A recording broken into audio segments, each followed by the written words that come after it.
میں شوگر والے پیشنٹ کو کھانے پینے کا بتاتی ہوں کہ انہیں کس وقت کیا کھانا چاہیے اور کیا نہیں کھانا چاہیے۔ اللہ تعالیٰ کیا فرماتا ہے اور ہمیں کیا عمل کرنا چاہیے۔ حکم بیان کیا، بیماروں کو بھی بیان کیا، مسافروں کو بھی بیان کیا۔ پھر بیماروں میں بعض وہ بیمار ہیں جن کی بیماریاں دائمی ہیں، اور غریب ملک بولتے ہیں کہ کھانا کم ہوتا ہے، اس کے باوجود ہم تیسرے نمبر دنیا میں تیسرے نمبر پہ ہیں، پھر بھی شوگر ہمارے پاس زیادہ ہے۔ جو امیر ملک ہے وہ کھانا زیادہ کھاتے ہیں، اس کے بعد دیکھیں شوگر کم ہے۔ آپ لوگوں سے سب سے سوال بھی لیے جائیں گے، جس کے ذہن میں جو سوالات ہوں گے ہم سوال لیں گے تاکہ آپ کے مسائل حل ہوں۔ آپ اسلامی نقطہ نظر سے کچھ پوچھنا چاہیں گے، آپ کو اس کا بھی جواب ملے گا۔ اگر آپ میڈیکل پوائنٹ آف ویو سے پوچھنا چاہیں گے، اس کا بھی ملے گا، اور خوراک کے حساب سے بھی ملے گا۔ اب ہم دعوت دیں گے مفتی صاحب کو، وہ ہمیں اسلامی نقطہ نظر سے بتائیں گے کہ جیسے ڈاکٹر بتاتے ہیں کہ اس میں آپ کو خطرہ ہے، آپ کی جان جا سکتی ہے، آپ کو نقصان ہو سکتا ہے، تو اس کنڈیشن میں اللہ تعالیٰ کیا فرماتا ہے اور ہمیں کیا عمل کرنا چاہیے۔ خاص طور پر یہ نقطہ مفتی صاحب سے میں ریکویسٹ کروں گا یہ بھی اٹھائیں، اور یہ ضرور بتائیں کہ جو لوگ روزہ رکھ لیں گے ذیابطیس کے اندر، تو وہ بار بار سر نے بتایا کہ اپنی شوگر کو چیک کریں تاکہ انہیں ایک آئیڈیا ہو کہ انہیں ذیابطیس، ان کی شوگر بڑھ گئی ہے یا نہیں بڑھی ہے۔ تو مفتی صاحب سے یہ بھی میں چاہوں گا کہ یہ کلیئر کریں کہ خون نکالنے سے تھوڑا سا جس سے شوگر چیک ہوتی ہے اس پہ کوئی روزے پہ اثر پڑے گا یا نہیں۔ اب میں مفتی صاحب کو دعوت دوں گا کہ آئیں اور آپ لوگوں کی رہنمائی کریں۔ جزاک اللہ۔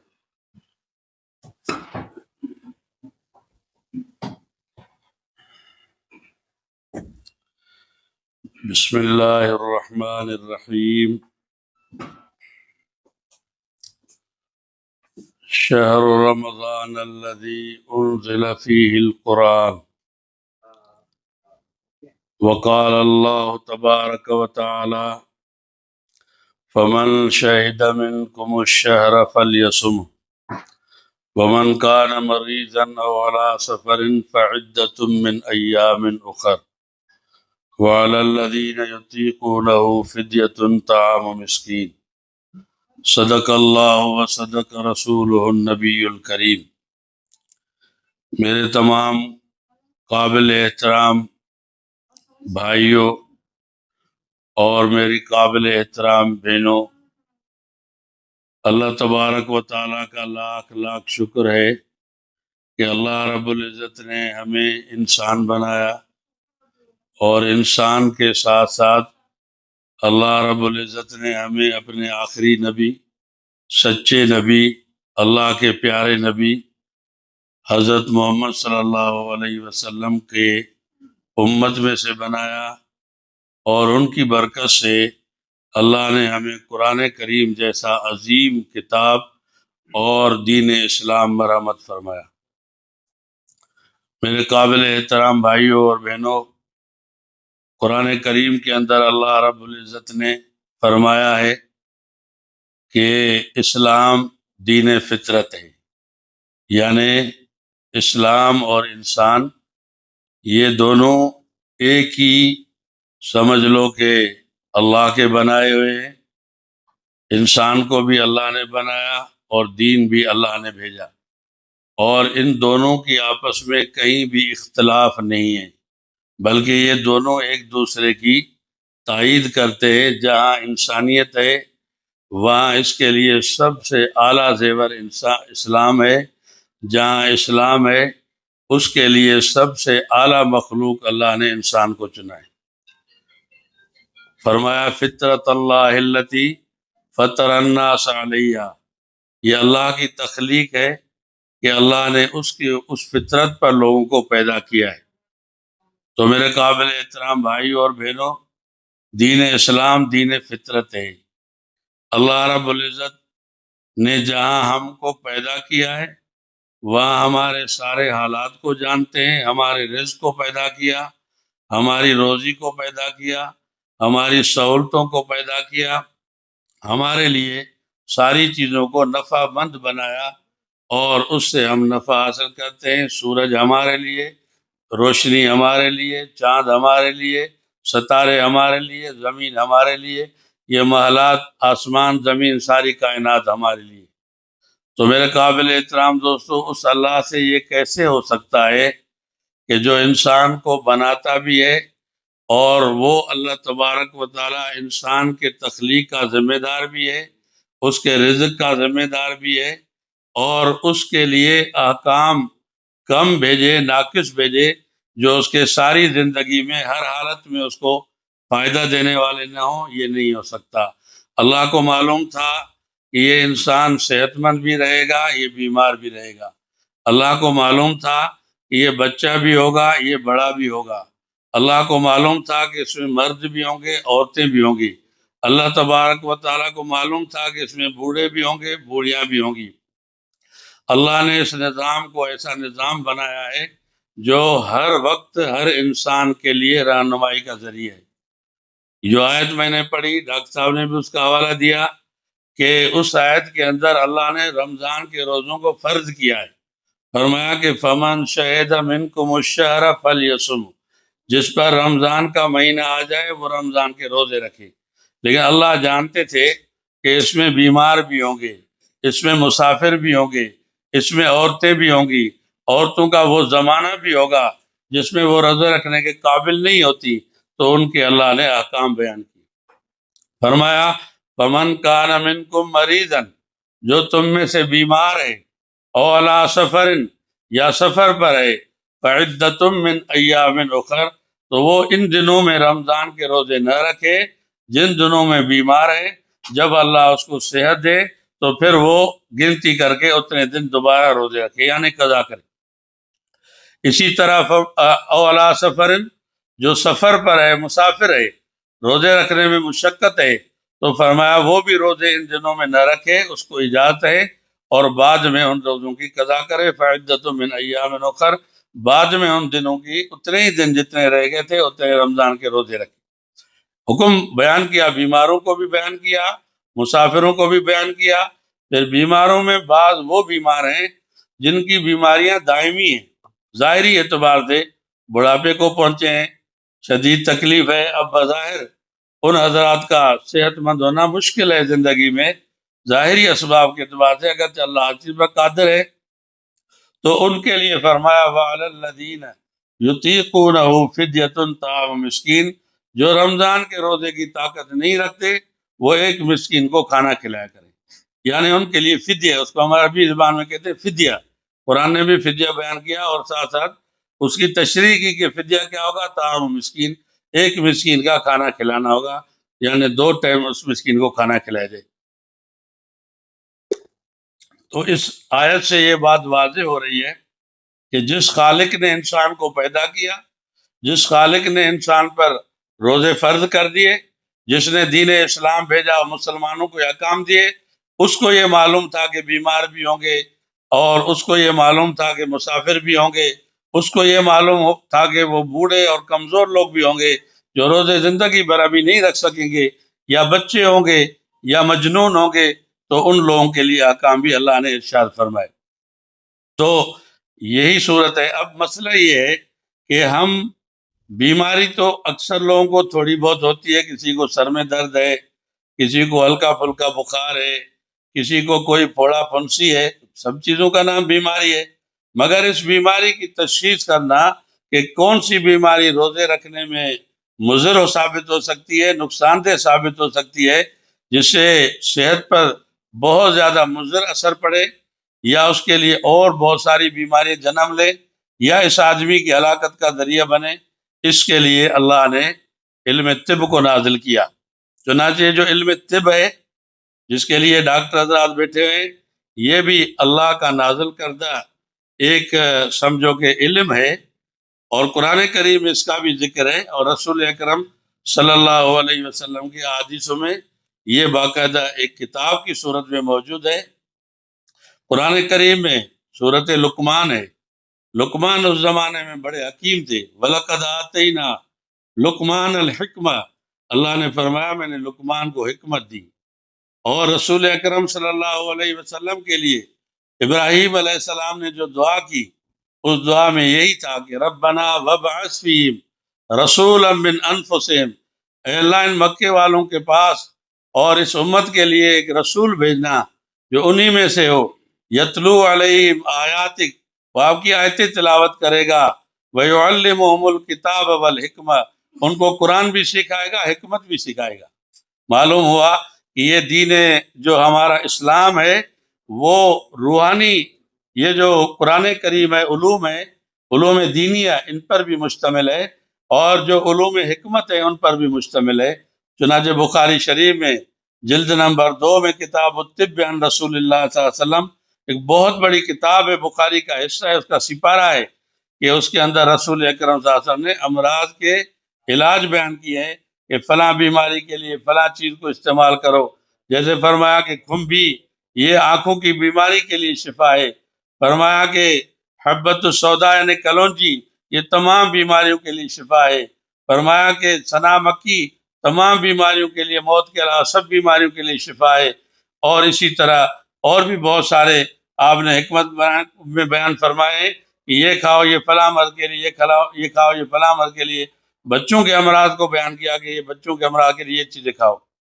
تو بہرحال دین اسلام دین فطرت ہے، اس میں روحانی امراض کا علاج بھی ہے، اس میں جسمانی امراض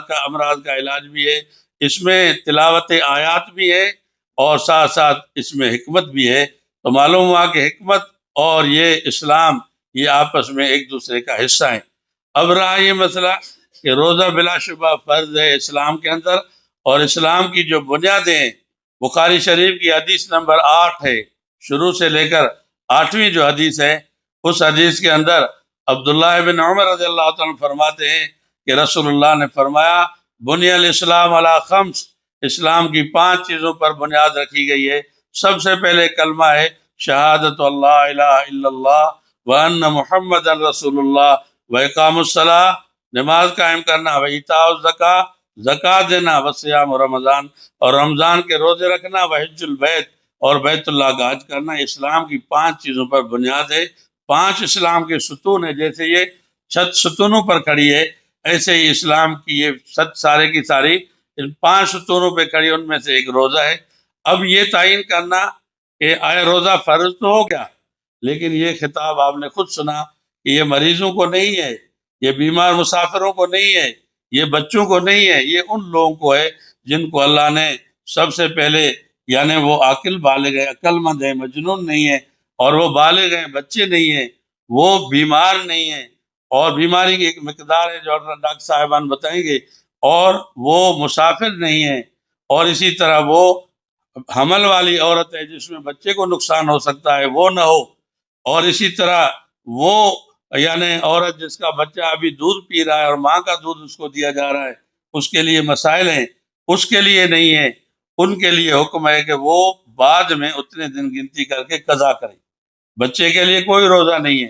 اور عورت کے ناپاکی کے دن ہوتے ہیں، مینسز والے دن ہوتے ہیں، یا بچے کی ولادت والے دن کے بعد والے دن ہوتے ہیں، تو ان دنوں میں بھی اللہ نے روزے کو ایام اخر کے لیے منتقل کیا ہے کہ فوری طور پر آپ نہ رکھو، لیکن بعد میں اتنے دن قضا کرنا اور گنتی کر کے قضا کرنا۔ اب ایک دائمی مریض ہے، جیسے کہ میں نے عرض کیا، اس کے لیے ہے کہ وہ فدیہ دے گا، ایک مسکین کا کھانا صبح کا اور شام کا، اور اگر وہ اس طرح کی پابندی نہیں کر سکتا تو اس کے لیے علماء نے لکھا ہے کہ 2 کلو گندم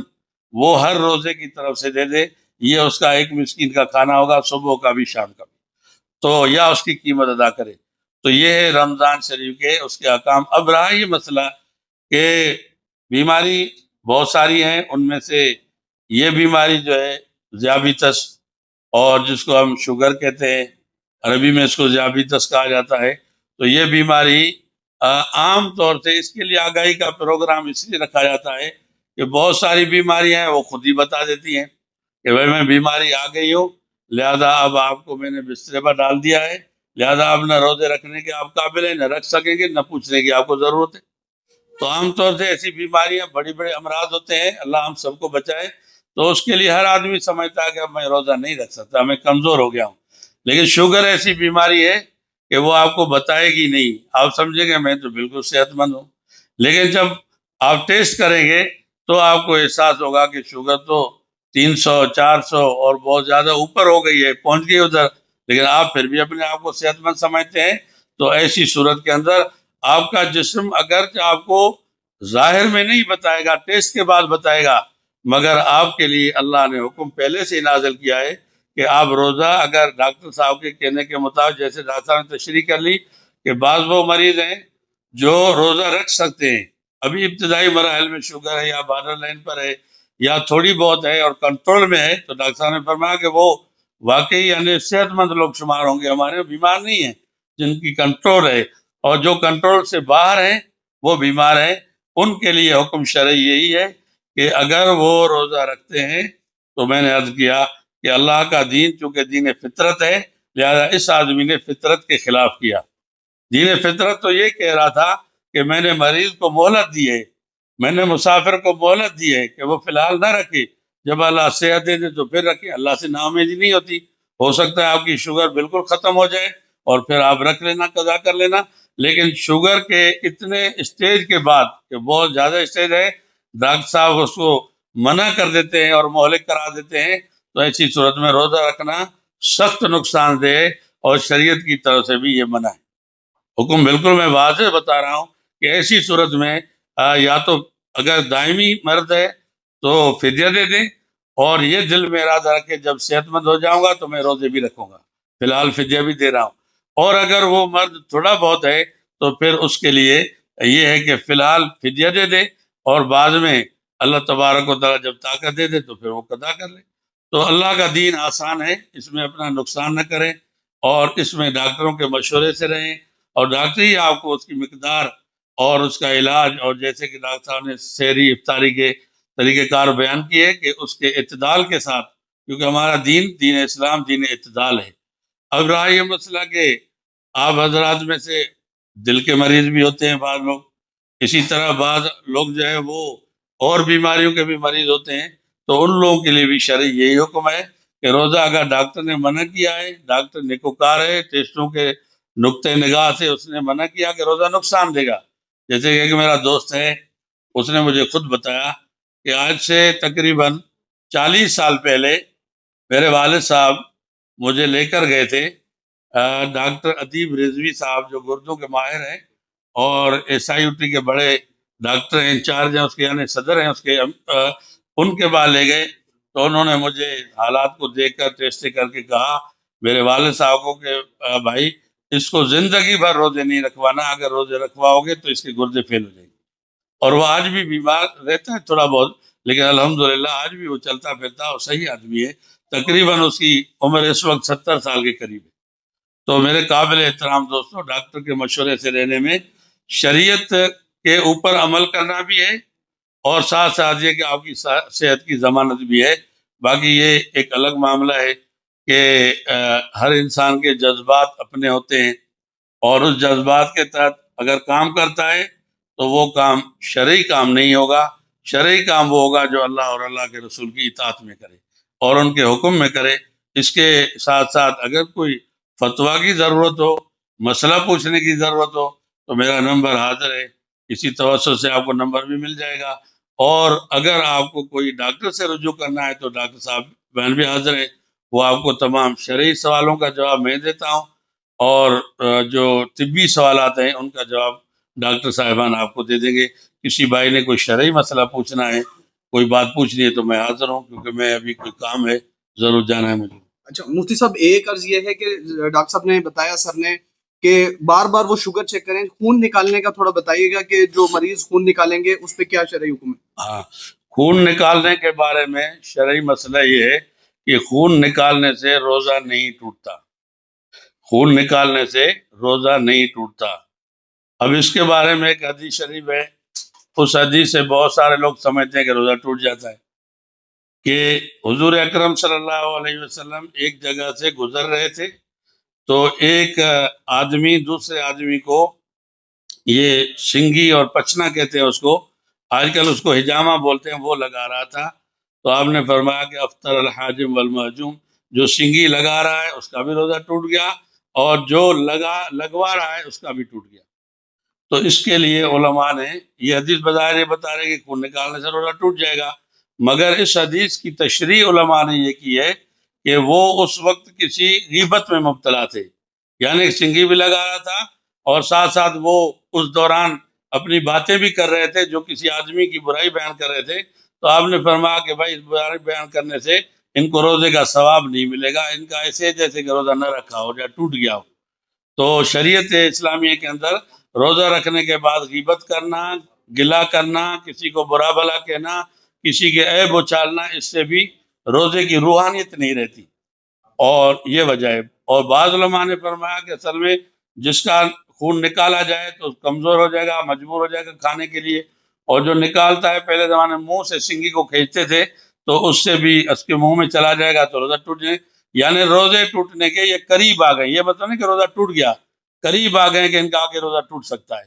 تو یہ حضور اکرم صلی اللہ علیہ وسلم کے قول کا مقصد ہے۔ فقہی سوال کا جواب یہی ہے، تمام علماء کا اتفاق ہے کہ خون نکلنے سے روزہ نہیں ٹوٹتا، ٹیسٹ کرنے سے روزہ نہیں ٹوٹے گا۔ اگر روزے کے دوران بھی آدمی اپنا خون ٹیسٹ کرتا ہے تو اس سے روزہ نہیں ٹوٹے گا۔ اسی طریقے سے بہت سارے اور مسائل ہیں، وہ اپنی جگہ پر ہمارے کیلنڈروں میں بھی لکھے ہوتے ہیں، اور باتیں بھولے سے آدمی کھاتا پیتا ہے اس سے بھی نہیں ٹوٹتا۔ اور کوئی ڈاکٹر صاحب سوال؟ مفتی صاحب، ہمارے ڈاکٹر جیندو خان کا ایک سوال ہے کہ انجیکشن لگنے سے، کون سا انجیکشن لگنے سے روزہ ٹوٹتا ہے، یا انجیکشن لگنے سے روزہ ٹوٹتا ہے؟ ڈرپ ہو گئی یا طاقت کے انجیکشن ہو گئے؟ دیکھو، شریعت کے اندر روزہ جو ہے اس کا نام ہے کہ کھانے سے،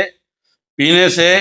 اور مرد اور عورت کے ملاپ سے آدمی رکا رہے، اور اس کا نام روزہ ہے۔ جو چیزیں کھانے پینے میں آتی ہیں یعنی براہ راست پیٹ میں چلی جاتی ہیں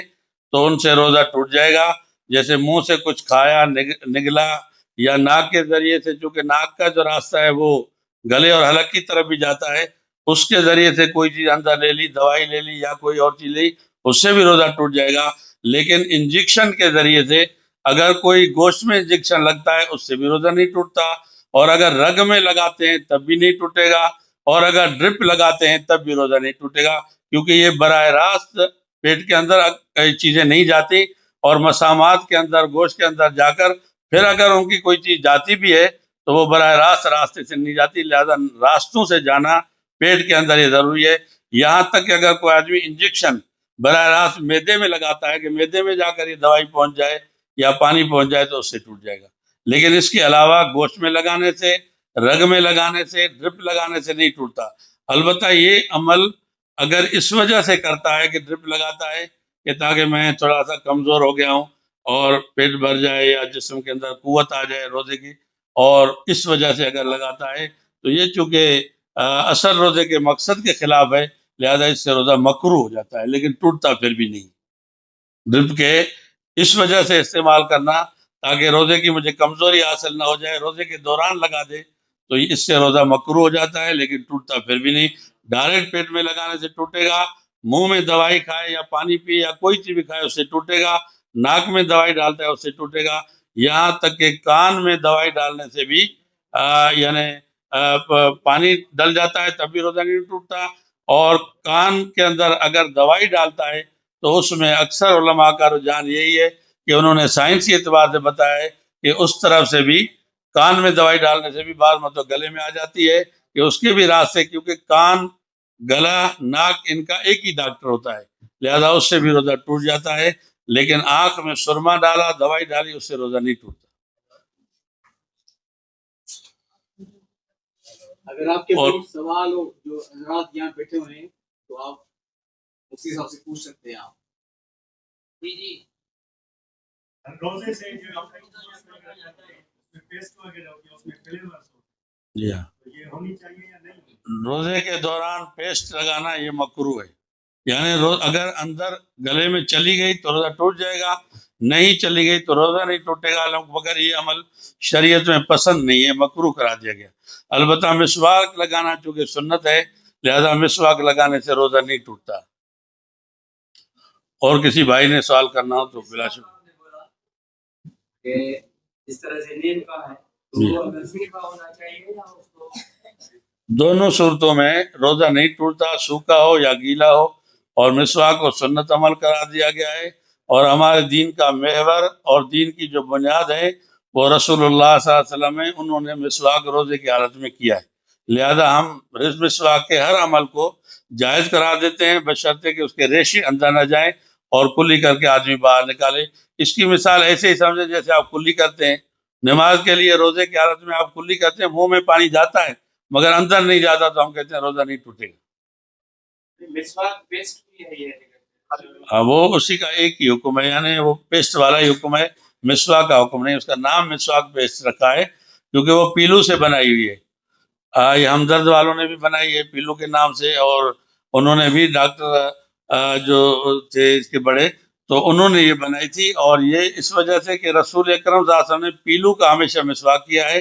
تو انہوں نے اس میں طبی فائدے محسوس کیے اور کہا کہ اس سے کینسر وغیرہ نہیں ہوتا منہ میں، تو وہ انہوں نے ایجاد کیا۔ بلا شبہ وہ طبی لحاظ سے بہت مفید ہے، لیکن روزے کے اعتبار سے اس کو لگانا یہ مکروہ عمل ہے،